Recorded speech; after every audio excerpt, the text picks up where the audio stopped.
ആഗോള സുരക്ഷാ ആവശ്യങ്ങളും മുന്നിൽ കണ്ടുകൊണ്ട് 2027ലേക്കായി $1.5 ട്രില്യൺ വമ്പൻ പ്രതിരോധ ബജറ്റ് ആവശ്യപ്പെട്ട അമേരിക്കൻ പ്രസിഡന്റ് ഡൊണാൾഡ് ട്രംപിന്റെ നീക്കം അമേരിക്കൻ രാഷ്ട്രീയത്തിലും ആഗോള സാമ്പത്തിക രംഗത്തും വലിയ ചർച്ചകൾക്ക് വഴിവച്ചിരിക്കുകയാണ്. രണ്ടാം ലോക മഹായുദ്ധത്തിനു ശേഷമുള്ള ഏറ്റവും വലിയ സൈനിക ചെലവ് വർധനവായി കണക്കാക്കപ്പെടുന്ന ഈ നിർദ്ദേശം അമേരിക്കയുടെ യുദ്ധനയവും സാമ്പത്തിക മുൻഗണനകളും എവിടേക്കാണ് നീങ്ങുന്നതെന്ന ചോദ്യവും ഒരേ സമയം ഉയർത്തുന്നു. ഒരു വശത്ത് ഈ നീക്കം അമേരിക്കയുടെ സുരക്ഷാ ആശങ്കകളെ പ്രതിഫലിപ്പിക്കുന്നതാണെന്ന് ഭരണകൂടം വാദിക്കുമ്പോൾ, മറുവശത്ത് ഇത് അനാവശ്യമായ യുദ്ധവ്യാപനത്തിനും സാമ്പത്തിക അസ്ഥിരതയ്ക്കും വഴിവയ്ക്കുന്ന ഒരു അപകടകരമായ തീരുമാനമാണെന്ന് വിമർശകർ ആരോപിക്കുന്നു.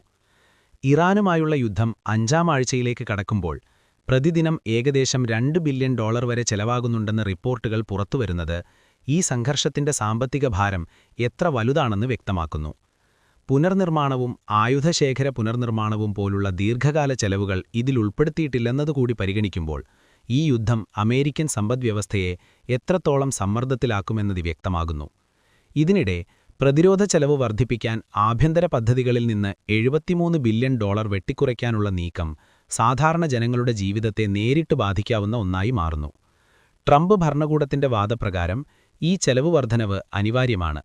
ആഗോളതലത്തിൽ അമേരിക്കയുടെ സൈനികാധിപത്യം നിലനിർത്തുന്നതിനും അതിന്റെ സഖ്യരാജ്യങ്ങളെ സംരക്ഷിക്കുന്നതിനും ഭീഷണികളെ മുൻകൂട്ടി തടയുന്നതിനുമാണ് ഈ നിക്ഷേപം ആവശ്യമായത്. ഹോർമുസ് കടലെടുക്ക് പോലുള്ള തന്ത്രപ്രധാന മേഖലകളിൽ സ്ഥിരത ഉറപ്പാക്കാനും ഊർജ്ജ വിതരണ ശൃംഖലകൾ സംരക്ഷിക്കാനുമുള്ള ബാധ്യത അമേരിക്കയ്ക്കുണ്ടെന്നാണ് അവർ ചൂണ്ടിക്കാട്ടുന്നത്. ഈ കാഴ്ചപ്പാടിൽ പ്രതിരോധ ബജറ്റ് വർധനവ് ഒരു യുദ്ധനയം മാത്രമല്ല, ആഗോള സാമ്പത്തിക സുരക്ഷ ഉറപ്പാക്കാനുള്ള ഒരു തന്ത്രമാണ്. എന്നാൽ വിമർശകർ ഈ വാദങ്ങളെ ശക്തമായി ചോദ്യം ചെയ്യുന്നു. ഫെഡറൽ കടം ഇതിനകം തന്നെ $39 ട്രില്യൺ കടന്നിരിക്കെ കൂടുതൽ സൈനിക ചെലവുകൾ കൂട്ടുന്നത് സാമ്പത്തികമായി ദീർഘകാല പ്രത്യാഘാതങ്ങൾ സൃഷ്ടിക്കുമെന്ന് അവർ മുന്നറിയിപ്പ് നൽകുന്നു. ആരോഗ്യ സംരക്ഷണം, വിദ്യാഭ്യാസം, പരിസ്ഥിതി സംരക്ഷണം പോലുള്ള അടിസ്ഥാന മേഖലകളിൽ ചെലവ് കുറയ്ക്കുമ്പോൾ യുദ്ധത്തിനായി ട്രില്യൺ കണക്കിന് ഡോളർ ചെലവഴിക്കുന്നത് ഒരു അശ്രദ്ധമായ മുൻഗണനയാണെന്നാണ് വിമർശനം. അമേരിക്കൻ ജനതയ്ക്ക് യുദ്ധമല്ല, ആരോഗ്യ സംരക്ഷണമാണ് വേണ്ടത് എന്ന ഹൗസ് ഡെമോക്രാറ്റുകളുടെ പ്രസ്താവന ഈ വാദത്തിന്റെ സാരാംശം തന്നെ വ്യക്തമാക്കുന്നു. ഇതിനൊപ്പം ട്രംപിന്റെ സ്വന്തം പാർട്ടിയിലും ആശങ്കകൾ ഉയരുന്നുണ്ട്.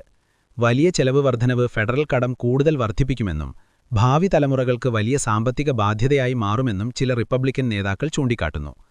കോൺഗ്രസിൽ ഈ ബജറ്റ് എങ്ങനെ കൈകാര്യം ചെയ്യപ്പെടുമെന്നത് ഇപ്പോഴും അനിശ്ചിതമാണ്. ഒരു ഭാഗം സാധാരണ നിയമനിർമ്മാണ നടപടികളിലൂടെ പാസാക്കാൻ ശ്രമിക്കുമ്പോൾ, മറ്റൊരു ഭാഗം പാർട്ടി ലൈൻ സംവിധാനത്തിലൂടെ മുന്നോട്ട് കൊണ്ടുപോകാനുള്ള നീക്കം രാഷ്ട്രീയ സംഘർഷം വർദ്ധിപ്പിക്കാനിടയാക്കും. ഈ സാഹചര്യത്തിൽ അമേരിക്കയുടെ മുന്നിലുള്ള വലിയ ചോദ്യമെന്നത് സുരക്ഷയും സാമ്പത്തിക സ്ഥിരതയും തമ്മിലുള്ള സമതുലനം എങ്ങനെ കൈവരിക്കാമെന്നതാണ്. യുദ്ധകാല ആവശ്യങ്ങൾ അനിവാര്യമാണെന്ന് വാദിക്കുന്നവരും അതേസമയം ആഭ്യന്തര വികസനം അവഗണിക്കരുതെന്ന് ചൂണ്ടിക്കാണിക്കുന്നവരും തമ്മിലുള്ള ഈ വാദപ്രതിവാദം അടുത്ത വർഷങ്ങളിലെ അമേരിക്കൻ നയങ്ങളെ നിർണ്ണയിക്കുന്നതായിരിക്കും.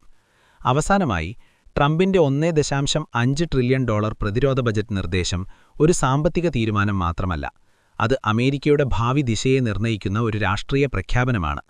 ലോകത്തിലെ ഏറ്റവും ശക്തമായ സൈനിക ശക്തിയായി തുടരണമോ അതോ ആഭ്യന്തര ആവശ്യങ്ങൾക്ക് മുൻഗണന നൽകണമോ എന്ന ഇരട്ട ചോദ്യങ്ങൾക്കിടയിൽ അമേരിക്ക ഇപ്പോൾ നിൽക്കുകയാണ്. ഈ തീരുമാനത്തിന്റെ ഫലങ്ങൾ അമേരിക്കയുടെ അതിർത്തികൾക്കപ്പുറം മുഴുവൻ ലോകത്തെയും ബാധിക്കുമെന്നത് തീർച്ചയാണ്.